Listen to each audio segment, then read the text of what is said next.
I hate when I get an innovation brief because I'm just like, let's solve for the consumer problem. We will find an innovative way to do it. Don't tell me you want innovation. Create a space where you can you get innovation as a result. Awesome. Yeah. What you've just said there is innovation is the result. It's not I just want innovation.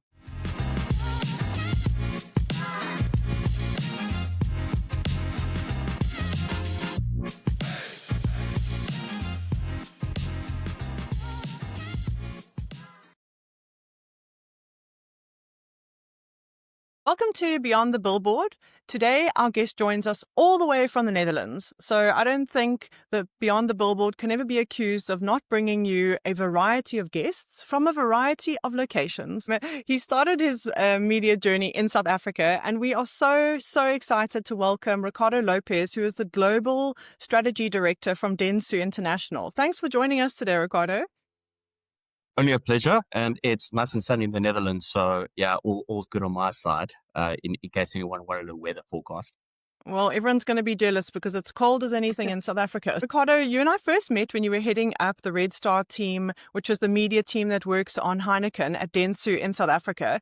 And when we first met, I was really taken aback by your strategic approach to media, as well as your intention on driving and pushing the boundaries from a media perspective. It's something that's kind of stayed with me over the years.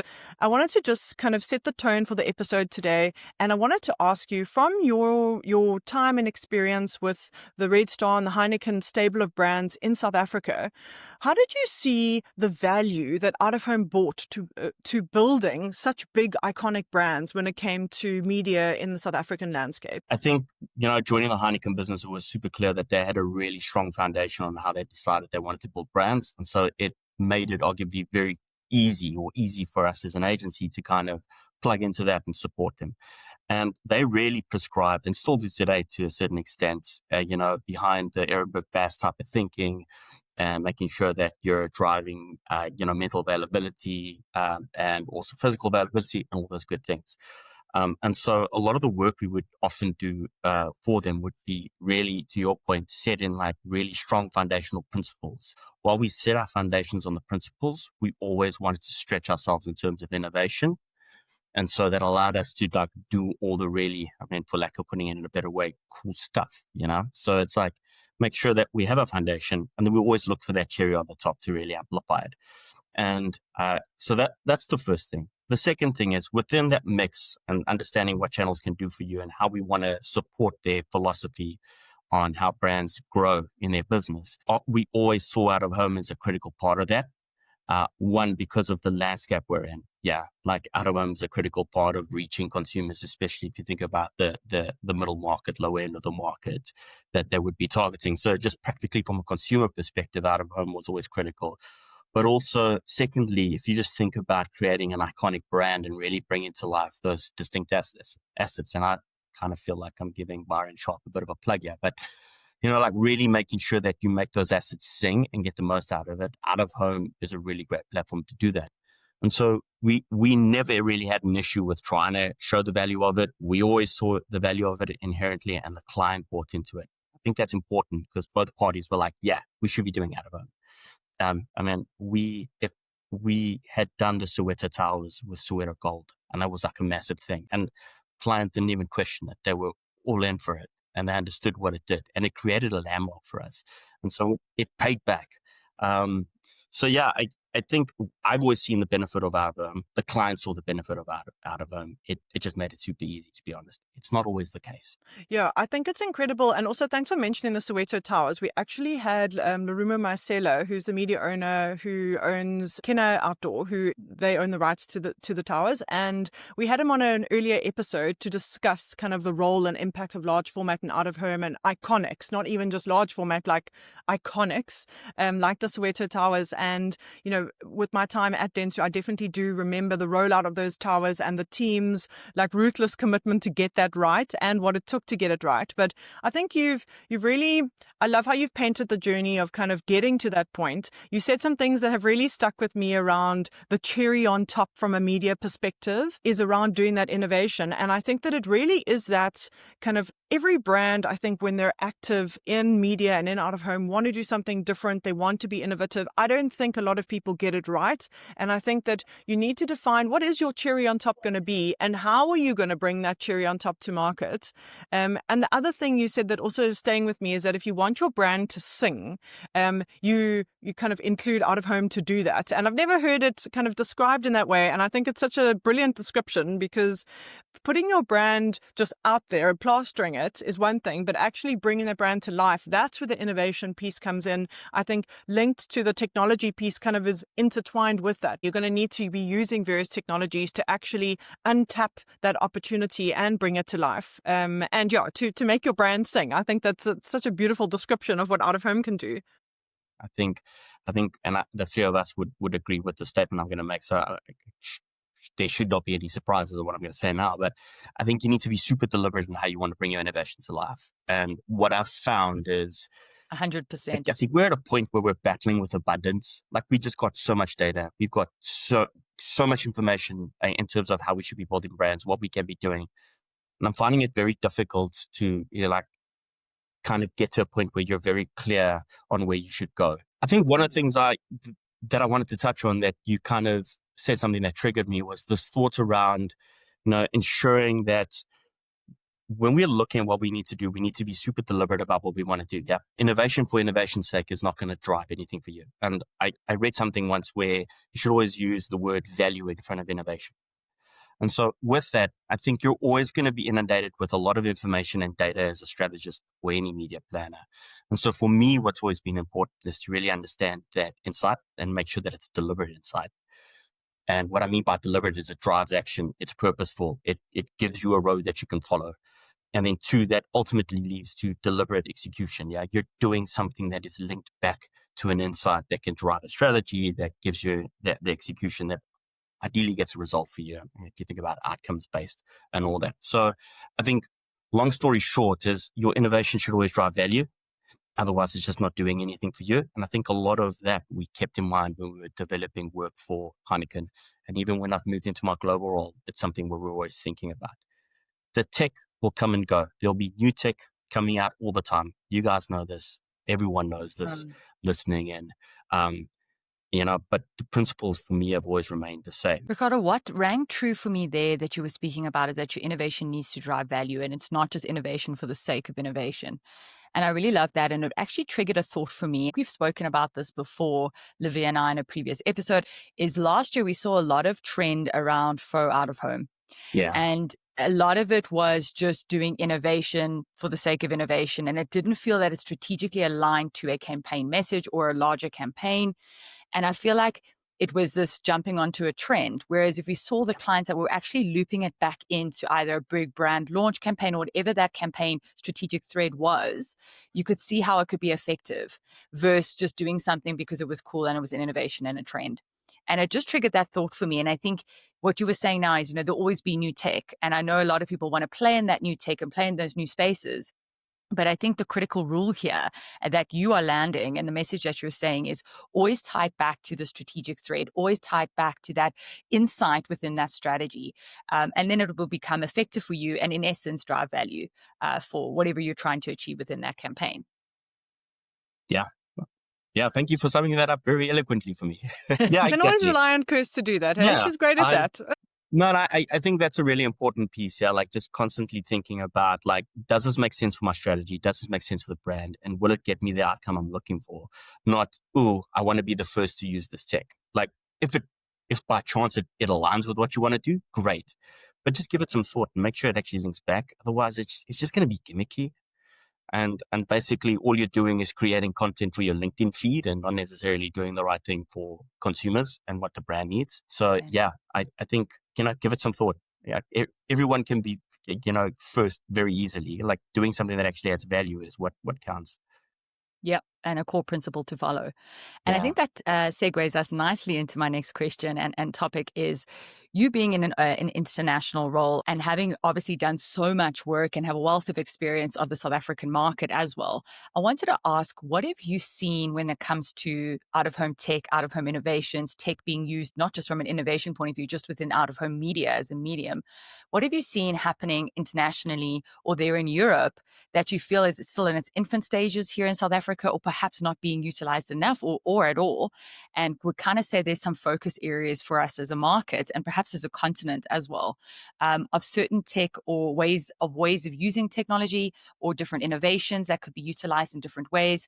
I really want to put this out to you, given your experience and also the exposure that you have from a global standpoint. I haven't seen anything in my time that I've been here that I've looked at it and gone like, oh my gosh, we never had that in South Africa and we've been missing out. Yeah, like there's like what I've found, at least from an out-of-home perspective, is generally whatever lands in the global market tends to follow quite quickly, at least into South Africa. Yeah, like and South Africa is, a bit of a different market, obviously, to the rest of Africa.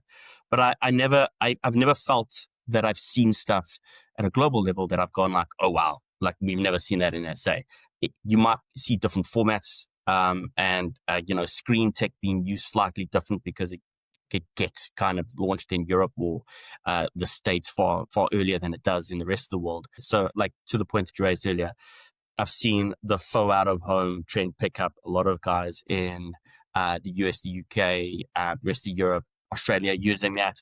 I've seen that be done in South Africa. I saw the Pepsi example that was built out for Cape Town, where the Pepsi's being poured into the stadium. So yeah, I think we've got it. I think mixed reality, that faux out of home stuff is stuff I'm seeing happen a lot more often. I'm seeing more suppliers come through and bringing that to the table. I think what's interesting about out of home is it's very broad. Yeah. Like I think generally when you start to think of out of home, it's just billboard. And then you realize, well, anything out of the home is out of home. And so we're starting to see a lot of mixed reality, tech services, offerings kind of, introduced into, festivals, experiences, stadiums, sports events, all of those things. And we're starting to see that come to life. That's been super interesting to see. That I like. I don't know where we are with that in South Africa at the moment, but that's a really nice way to augment the experience you're having out of home in another kind of place. I think the one thing that always strikes me when I look at the stuff that I'm really in awe of is, and I feel like I'm going to be beating a drum here, but it's the stuff that always goes back to like a clear insight. And when you see it, you go, aha. And why the hell did I not think of that? And I'll give you an example of some recent work that I saw from Heineken. And just to caveat, I've subsequently moved off Heineken and I'm now working on the craft HEINZ business. So it's not a plug for Heineken. Ricardo, you can never leave the brands you've worked on before, don't you know? Yeah, I mean, still a staunch Heineken drinker and supporter. Media people are so entrenched in the brands, leaving them is like impossible. You can't get them like out of your system. But yes, thank you for the caveats. I think it's important to note you have actually worked on other brands too. Yes, it really is. But I'll give you two examples, one for Heineken, one for Craft HEINZ. So for Heineken, around the UCL, one of the insights, and I can tell the insight because I'd worked on the campaign in the early stages and now seeing the execution, I go like, wow, they really did a good job of bringing that through. So I saw it as a consumer. They had a campaign, I think it actually landed in South Africa as well, where the insight was really around this thought that football is something that you should be experiencing together. And what we've seen over time is that the experience of football together has dwindled over time. People are actually not going to pubs and clubs and bars and that as frequently as they used to watch games, actually opting to stay at home. Some of them are even watching it on their phones. And so you miss something when you're watching a game on a mobile. It's just the reality of it. And so one of the things that they looked at is if the insight is people are kind of experiencing football in isolation on their mobiles, what if we forced them to create a shared experience with their mobiles? So they created an out-of-home installation that allowed individuals to create a big screen panel with their phone. And so everyone sitting in that space contributed to a big screen experience with a whole lot of other people by putting their phone forward and letting their phone be part of the big screen experience. That for me, great. Now, some tech was used in there. There was no new formats used. It was basically just going, what's the insight? And out of home was a really great place to bring that to life. The second one, which I would argue is like a lo-fi kind of innovation, is this piece of work that was done by the HEINZ team in the UK. And it was really built around the kind of insights of how people use ketchup. And if you think about when you're at the bottom of the bottle of your ketchup bottle, you're tapping the bottle all the time. And they literally created an out-of-home execution that allowed you to tap a bottle and you get a sachet and sample. Again, it's like, what's the insight that you're getting into, and how can the platform enable you to do that? And out of home, to be honest, lands up being a really great opportunity and avenue to explore when we're looking at, especially non-traditional executions. I really love that execution because it's lo-fi. I wasn't using any new tech to get it right, but it landed the message. I'd like to see more of just like really good thinking driven by an insight that gets you an execution where someone goes like, yeah, I felt like I got something out of that experience. It's a simple core insight and you just build so much off of that. And that's when it just becomes so valuable. And I love those two examples.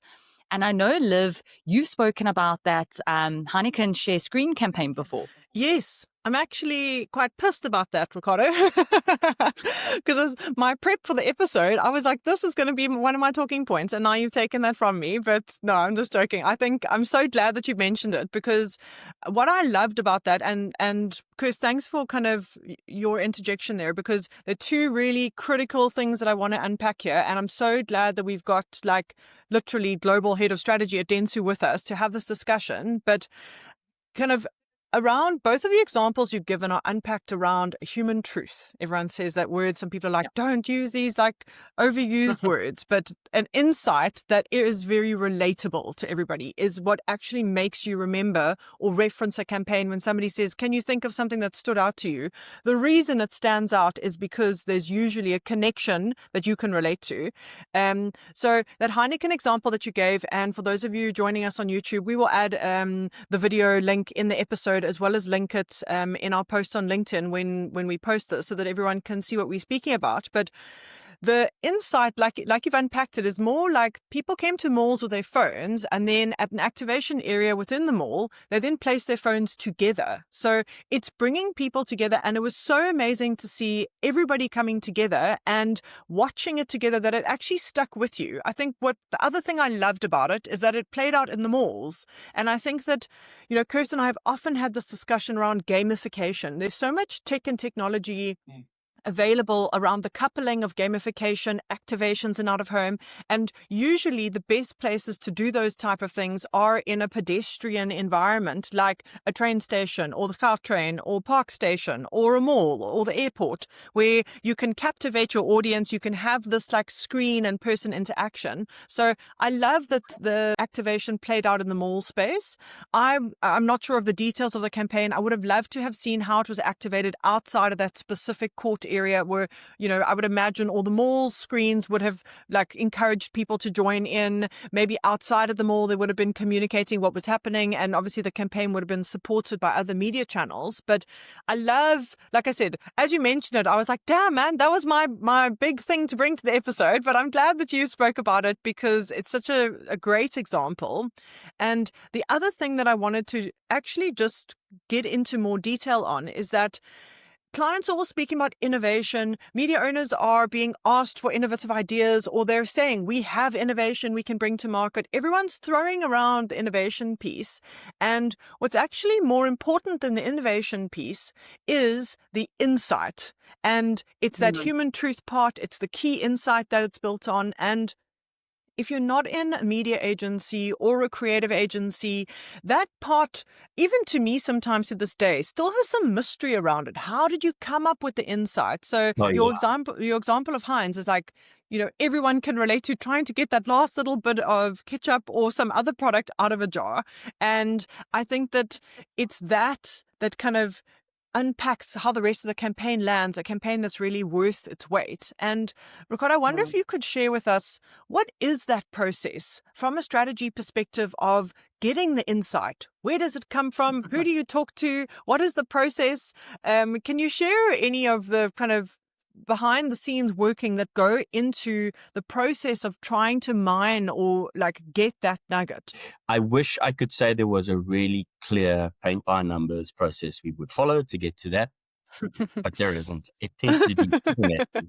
I recently actually just did some training around comms training development with Sweathead. So for some of the listeners, Mark Pollard, really, really great. And he did a whole session on insights. And I went there hoping that I was going to get a magic formula. And what I found was what I knew already. It's messy. Sometimes an insight comes to you because it's super intuitive and it just lands and everyone in the room goes, yes. And other times you take weeks going back and forth. You think you have an insight. You come back, you realize it's not an insight. You go back, you rethink it, and then eventually it gets cracked. But it was a grind, and that's kind of what's happening in a lot of this work that we would have done. And the insight lives in many different places within like a cross agency group, and even including the client. So there's been times where the insight has come from the media team. And we've been in that space, and we've given that over to the client, and the creative agency has picked it up and really, really amplified it further. There's been other times where the creative agency has stumbled upon the insight that's driving their creative development, and we're able to amplify that through media. There's been times where the client has cracked a really great insight from a business perspective and what they understand about consumers, and both the creative agency and the media agency are able to jump onto it and amplify it on either side. But it's never a simple process. But it's worth going through, because when you get it right, you get that type of work that we've been talking about, which just makes it really worthwhile. But yeah, like that's been my experience. It's super tough to articulate a really great insight. I wish I had cracked a clear process, but it is. You start the work, and the only thing you try to do is be empathetic and put yourself in the consumer's mindset. Yeah, and try to figure out the human truth to the point that you raised. I think that's the key piece, unpacking the consumer, understanding, what does their life look like? What are their behaviors around this product? What are their usages around this product? Like, that's where they got to that, point of the HEINZ bottle, and smacking the back of it is really understanding how's a consumer engaging with your product, and how's your product engaging in the consumer's life. And I think that's where you start bringing out those insights, but you really start putting yourself into the consumer's shoes, as you were saying now. Prime Media Out of Home puts your brand front and center wherever your consumer lives, works, travels, and shops. From eye-catching billboards and digital screens to high-traffic taxi ranks, buzzing malls, and right inside the store, we connect you to your audience at every stage of their journey. Awareness, consideration, purchase, we're there. We don't just place your brand, we amplify it, elevate it, drive it forward, outdoor, rank, mall, in-store, nationwide. Prime Media Out of Home, powering brand presence across South Africa. What I find quite interesting, Liv, because you were talking about this now, about innovation, being thrown around and media owners being asked to put innovation ideas forward. And what I think is critical for us to just speak about, actually, is that often media agencies or clients are quite reliant on media owners to come back with the innovation concept. And it's quite a basic brief, and it's like, we need innovation and this is the brand. And I think what that doesn't work is basically what I'm saying, is there needs to be quite a specific innovation brief that details that human insight and ideas around that, or brainstorm sessions with your media partners to really create campaigns that add value, as you were saying earlier on, that are built around that principle, but also, deliver in effectiveness at the end of the day. I think bringing them through, involving them into the conversation, and making sure that there's that strategic innovation brief that's going through to those media owners, Liv, because I think we've often had those conversations with media owners where it's like they get a bit frustrated that they just brief to say, what new innovation do you have? I think you're absolutely right, Kirsty. I think the one thing I've always battled with, and the moment you start having this conversation with people, you realize that it's probably, most of the time I realize everyone's having the same issue. Define innovation for me. And often the definition changes in the room. So not even from a client's agency perspective, individuals from parties see innovation very differently. So that's always been tricky for me, is how do you navigate that? And so that becomes a problem, is defining innovation. So I hate when I get an innovation brief, because I'm just like, let's solve for the consumer problem. We will find an innovative way to do it. Don't tell me you want innovation. Like, I feel like that's probably not the way to go. Create a space where you can you get innovation as a result. Awesome. I think that's the second key. thing about What you've just said there is innovation is the result. It's not, I just want innovation, Yeah. yeah, sometimes you need a super innovative idea. Other times you just need the brilliant basics to do what you need to do. Like, and doesn't mean that it's not right. It just is what it is. And the second thing I think that you said that really stuck with me is the thought around like working with media partners. So one of the things that we try to do when I was working on Heineken, because we got to deal with a lot of the global media partners a lot more often, was with the creative team, we actually used to take our strategies once they had gotten approved by the global clients, and at a set point where we were happy that that's the way we were going to proceed with developing the campaign work. We packaged up the strategy, and we also then articulated where we felt the opportunity was for the media owner to support us. And we gave them that as a brief. So we took them through the full work. They knew exactly what we needed to do with the brand, what the key pillars of our strategy were, how we see their platform kind of helping us in that space, and some initial thought starters. We also then said, if there's a space here that you believe you can play in, that we've said that we don't necessarily see an opportunity for you, have at it. Like, surprise us. But we felt like that started getting us to a better place with the media partners we were working with, because then they would come back and say, great, we see this really great opportunity you've listed here in this pillar, and this is what you want to get out of the strategy at this point. Here's how we can bring that to life. And inevitably what would happen is some sort of innovation would come into that. Or the creative agency would see some of the responses back from the media partners and go like, wow, we can really build on that. And they'd land up building a super innovative idea off a response. But I felt like that was the best way that we got like really good work out of our partners. And it's difficult. Like, I know agency cohorts are going to be hearing me speak and they'll be like, yeah, Ricardo, we get you, but we're so busy all the time trying to develop strategies in a week. We don't have time for that. I think this is where you need to work with your clients to like, let's build that time in. And again, our global Heineken team saw the value in innovating that way. They drove the agenda of having, partners in the room early enough. So it was easy. So, I will caveat that. But yeah, bringing them early helped us to really get to some interesting spaces. Long story short, bring the media partner in, show them, give them a view under the bonnet.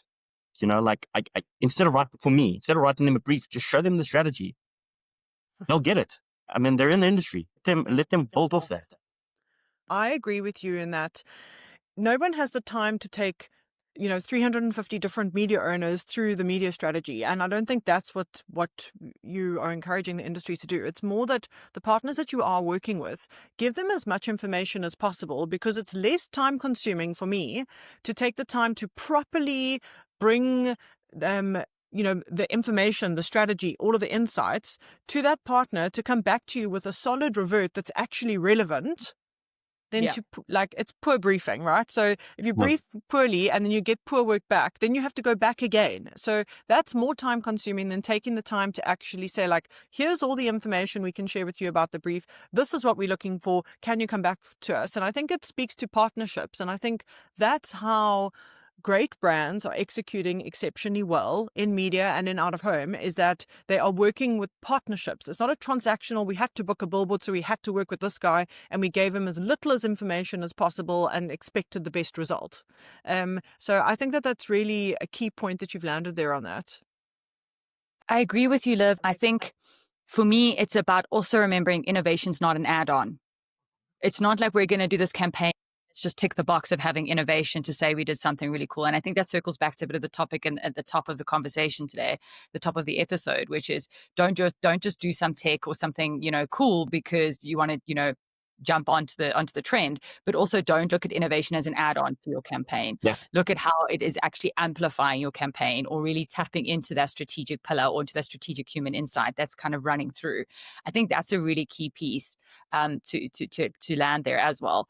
And I agree. I think it's about partnership and Liv, as you were saying that word partnership and as you were speaking about it, it reminded me of our original episode on this podcast, Celia Collins, which was talking about the triangle. And the triangle was about how this ecosystem in the industry, where it comes to media, creative, and media owner. And that partnership of working together is where that great work comes from, you know? And Rick, when you were saying now about bringing that creative team in to see what the media partner had been supplying and being able to build some thought starters or amplify it and, you know, build their creative approach around it, that's where those incredible campaigns come from. And that's where the innovation actually gets derived from, is when that partnership is solid and there's, you know, not as much egos and everybody's working together with that common goal. And those are kind of the two things that came up for me, Liv, when you were speaking now. Yeah. I think the key word there for me is ego. So I think also, yeah, just be human, get into a room and have a conversation. I think sometimes we can try over process things, and sometimes there's just a people thing that we need to solve and not a process thing. And like in my experience in the last 3 years, working in the global team, that's just kind of sung truer for me, is like we've forgotten how to get into a room together and have simple conversations about the work. And it feels like sometimes we can allow ego to get in the way of just getting done with the work and just working together. From a psychological perspective, you've got to be quite in touch with yourself to understand how your ego plays into that.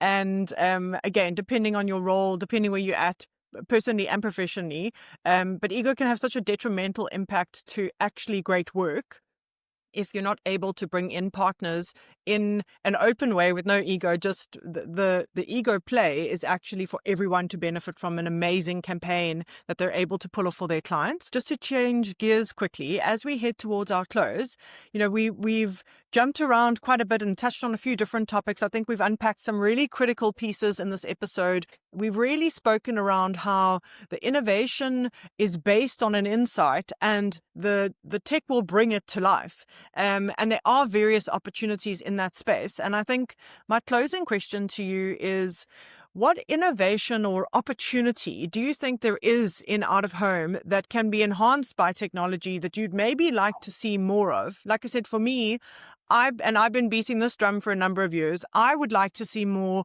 dynamic, creative, and that interactivity. But I wanted to find out from you, what give us with a nugget of some inspiration?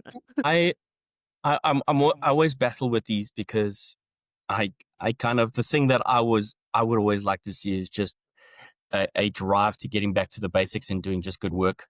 And then leveraging tech that drives that good work. And what we're starting to see is like, there's so much you can unlock with all the tech, and we tend to get kind of stuck on the tech and what we can do and all these tactical elements. And everyone's moved so far down to tactics that we've forgotten about just getting strategy right. And like, I've seen like basics not being done anymore, where like I see an ad on TV or on video or on social, and the out of home looks so drastically different to it that it doesn't feel like the same brand is talking to me. So I'd like to just see more consistency and basics being done. If I were to think about innovation and where I think out of home has a strength that I don't think other platforms do, then what we're starting to see is, and you can see it with all the whole codes, like mass personalization is becoming such a big thing. Yeah. And like, I feel like you've got mobile devices for that. You can feel like the digital space is starting to drive that a lot. And I think the one thing we keep missing, at least for me, and this is an opinion, yeah, is brands are built in culture and communities and amongst people. And, you know, the reason a Lamborghini is cool, it's not because I think it, it's because everyone thinks it. And I think that's what out of home for me has always been good at, is it's good at bringing a lot of people together. And so I'd like to see, in short, more innovation that really harnesses the power of community and numbers, as opposed to worrying about personalization and individual interactions. I think it's an interesting tension there. And I think there's some interesting work being done where they're augmenting big events and festivals now with like smart glasses, all that good thing. I'd like to see some of that stuff. But some of that stuff where I'm not experiencing it for myself, I'm experiencing it with others, because I feel like that's the magic we're missing a lot of the times. At the moment, we see some cool stuff and you look over and your partner's on their phone or there's no one there by you. And so it's like, okay, that was cool. I've got no one to tell about this really great thing I've seen. And I guess that's my point. It's like innovation is really great when it creates buzz and people go like, wow, did you see that? And I think that's where I'd like to see out of home really play a role and really shine, is have great experiences for a lot of people that people go like, wow, we just experienced that thing together and it blew our minds. We know that a billboard, is one too many, but it's also the value of that. And I think that's what, ties back to what you were saying now. And I think, out of home is great at bringing people together and getting a message out to a large quantity of people, but it's also great for that experiential piece, which is making people experience your brand or experience the message that you're trying to put forward. And I think it's out of your home. It's a place to connect with audiences out of their homes and create these experiences, as well as the reason that it can be quite purposeful. So when you were saying around community, is that out of home can make a difference to communities, whether it be lighting on roads, whether it be structures on their properties, that those fees go back to the landlords of those properties or the people that live there. Out of home can make a difference. And I think that with that experiential, the fact that it's out of people's homes and the fact that it can make a difference is probably some of the main reasons that I absolutely love this medium. Thank you so much for sharing your insights with us today. It's been really a pleasure sitting down and chatting with you. Yeah, it was great to catch up, and thanks for the invite and thanks for having me. Thanks for joining us today to go beyond the billboard. Subscribe to our podcast to ensure you don't miss out on our exciting content. Join us again to go beyond the billboard. 1,